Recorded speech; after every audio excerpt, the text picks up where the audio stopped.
Morning children. जैसे कि कल आपको प्रकाश के बारे में अवगत किया गया था, तो उसी में चलते हैं। सबसे पहले समतल दर्पण। तो जिसकी डिफिनेशन है समतल दर्पण की, तो हम लिखते हैं पहले और बताते भी हैं। ठीक है, एक समतल प्लेट जिसके एक और पालिश कर दी जाती है और दूसरे परावर्तन होता है, इसे हम समतल दर्पण कहते हैं। तो इसकी परिभाषा लिख लीजिए। एक कांच की एक समतल प्लेट,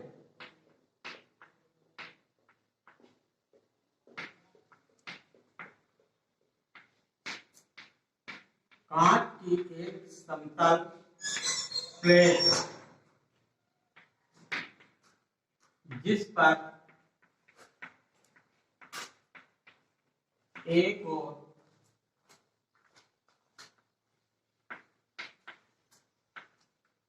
पॉलिश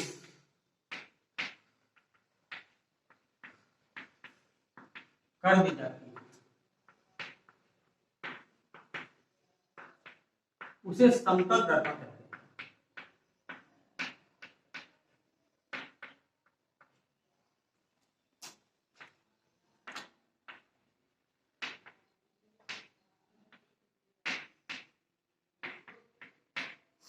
इसके बाद आता है अवतल दर्पण। तो देखिए अवतल दर्पण आते हैं तो अवतल दर्पण होता है कांच के खोखले गोले के कटे हुए भाग के उभरे हुए तल पर पालिश होता है। उभरे हुए तल पे पालिश होती है तथा दबे हुए तल से परावर्तन होता है, इसे हम अवतल दर्पण कहते हैं। तो इसकी परिभाषा के लिए डिफिनेशन आप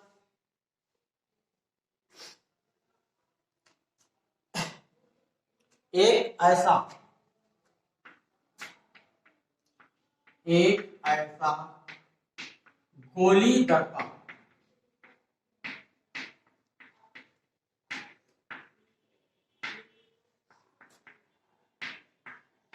जिसके उभरे हुए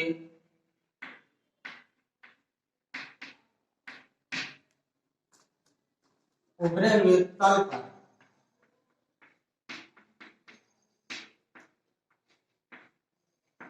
पालिश होती है। उभरे हुए तल पर पालिश होती है तथा परावर्तक तथा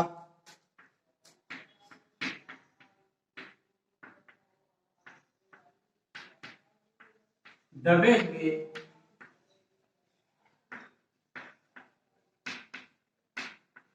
तल से होता है,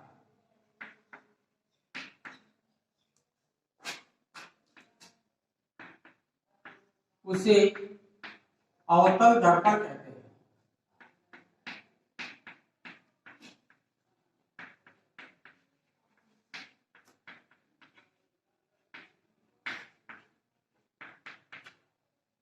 इसी प्रकार आता है अवतल दर्पण। इसकी परिभाषा एक ऐसा गोलीय दर्पण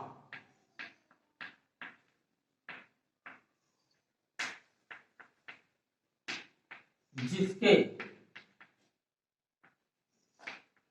दबे हुए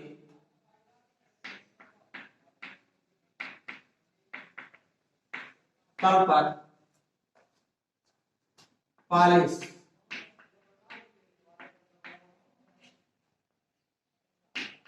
होती है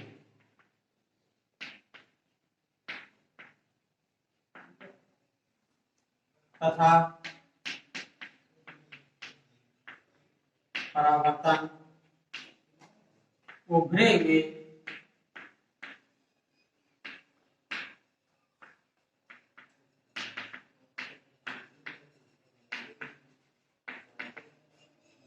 तल से होता है, उसे उत्तल दर्पण कहते हैं।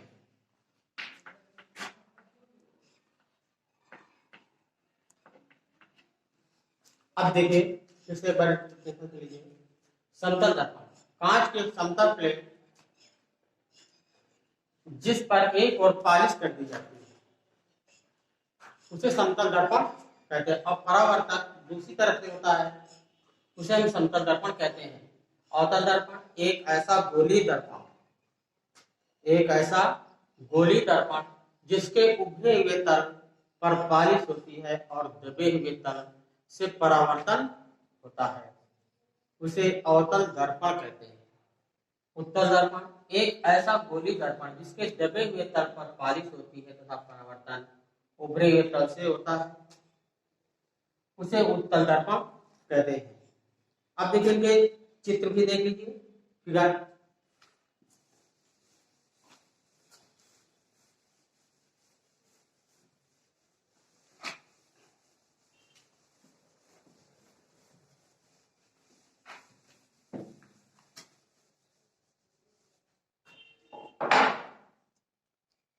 देखिए, कांच की एक समतल प्लेट जिस पे एक और पालिश होती है, ये आपका समतल दर्पण हो गया। दूसरा अवतल दर्पण,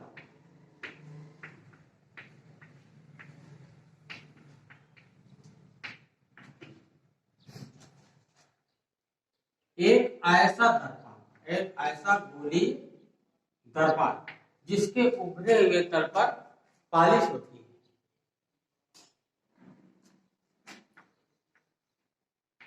दर्पण यह हो गया।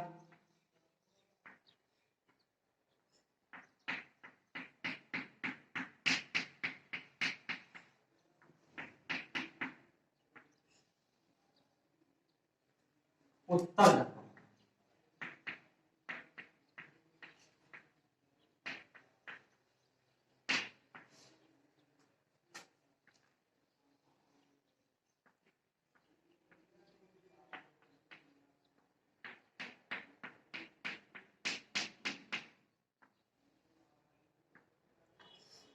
अब देखिए इसमें तो हमारे तीनों दर्पणों के फिगर बन गए। ये समतल प्लेट होती है और ये गोली दर्पण है। गोली दर्पण में अवतल दर्पण जिसके कांच के खोखले गोले के कटे हुए भाग होते हैं, जिस आधे भाग पे उभरे हुए तल पे पालिश होती है और दबे हुए तल से परावर्तन होता है, वो अवतल दर्पण कहलाता है। उत्तल दर्पण जिसके दबे हुए तल पर पालिश होती है और उभरे हुए तल से परावर्तन होता है, ये उत्तल दर्पण कहलाता है। ये फिगर हो गए। तो इसके साथ आगे अब देखिए दर्पण के बारे में, इनमें हमें क्या जाती है, ये जो रेखा होती है ये मुख्य अक्ष रेखा होती है। दर्पण की मुख्य अक्ष रेखा, दर्पण का ध्रुव, तो इससे संबंधित कुछ परिभाषाएं हैं गोली दर्पण की संबंधित कुछ परिभाषाएं। तो इसी में देखिए पहले आता है हमारी स्थितियां आती हैं। पहले प्रतिबिंब, प्रतिबिंब की स्थितियां होती हैं। प्रतिबिंब दो प्रकार के होते हैं। पहले प्रतिबिंब की डिफिनीशन होती है, जब प्रकाश की किरणें किसी बिंदु के, जब प्रकाश की किरणें वस्तु के किसी बिंदु से चलकर परावर्तन के पश्चात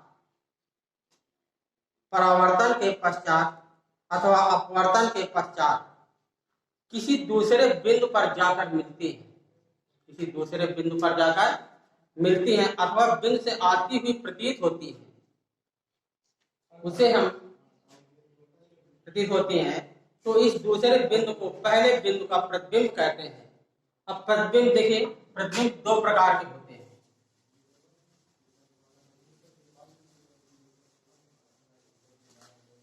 अब प्रतिबिंब की स्थितियां, प्रतिबिंब की बात हो गई आपकी। अब प्रतिबिंब,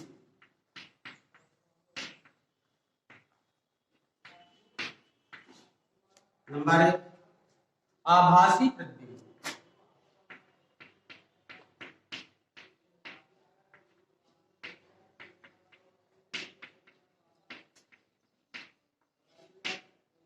नंबर दूसरा वास्तविक प्रतिबिंब।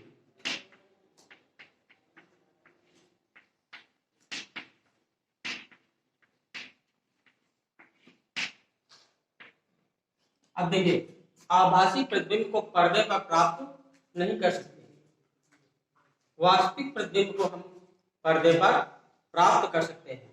तो इनकी परिभाषा देखिए, सबसे पहले आभासी प्रतिबिंब, जिस किसी बिंदु वह से चलने वाली प्रकाश किरणें परावर्तन पर बने अपवर्तन के पश्चात किसी बिंदु पर वास्तव में नहीं मिलती। यदि किसी बिंदु वह से चलने वाली प्रकाश किरणें परावर्तन अथवा अपवर्तन के पश्चात किसी बिंदु पर वास्तव में नहीं मिलती, बल्कि दूसरे बिंदु से आती हुई प्रतीत होती है, तो इस बिंदु पर बने प्रतिबिंब को बिंदु का आभासी प्रतिबिंब कहते हैं। इस प्रतिबिंब को पर्दे पर नहीं प्राप्त करते, जैसा कि अभी बताया कि आभासी प्रतिबिंब को पर्दे पर प्राप्त नहीं कर सकते, इसका केवल फोटो लिया जा सकता है। आभासी प्रतिबिंब का केवल फोटो लिया जा सकता है। अब वास्तविक प्रतिबिंब, यदि किसी बिंदु वस्तु से चलने वाली प्रकाश किरणें परावर्तन अथवा अपवर्तन के पश्चात किसी दूसरे बिंदु पर वास्तव में मिलती है, तो दूसरे बिंदु पर बने प्रतिबिंब को बिंदु वस्तु का वास्तविक प्रतिबिंब कहते हैं। इस प्रतिबिंब को पर्दे पर प्राप्त किया जा सकता है। ये तो प्रतिबिंबों की स्थितियां हो गई। अब आता है गोली दर्पण से संबंधित परिभाषाएं।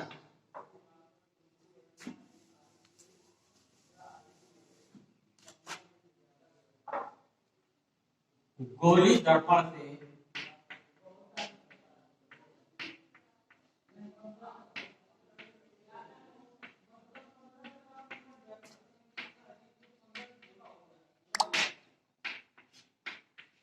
संबंधित परिभाषाएं।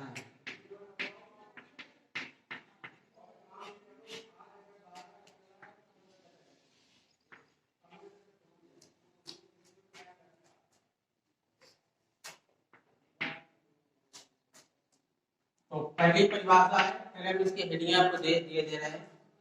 पहली है दर, तो इसके हम पहले फिगर बना देते हैं आपके।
ये दर्पण का ध्रुव है।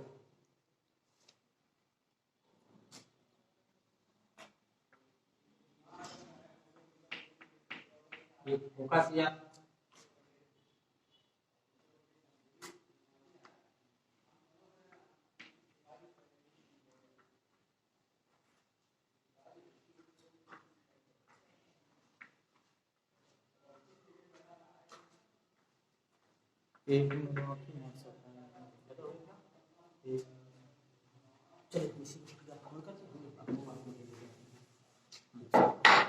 तो इसी में होमवर्क नोट कर लीजिए।